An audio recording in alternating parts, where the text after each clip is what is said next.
थोडं दमले मी काम करून आले जाऊ बघा जाऊ मोबाईलच बघताय की महाराष्ट्रातली पहिली हॅलो काय म्हणते का? बोला माझ्या संग मोबाईल ठेवा तिकडं अरे चमारी काय झालं? बोला माझ्या संग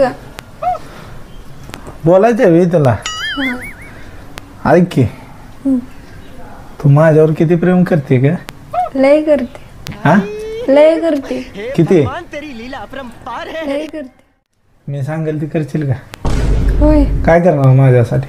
काय पण बघ बघ काय पण परत हे करायचं नाही, मागं सरकायचं नाही सांगतोय. नाही हा प्रेम असलं तर करशील, नाही तर नाही मग. हा सांगतोय आता. सांगू का मग? सांगा की हा बरं तुझ्या आईकडनं 2-4 लाख रुपये घेऊन ये. तरीच म्हणलं अजून कसं काय बोलला नाही ते पैसे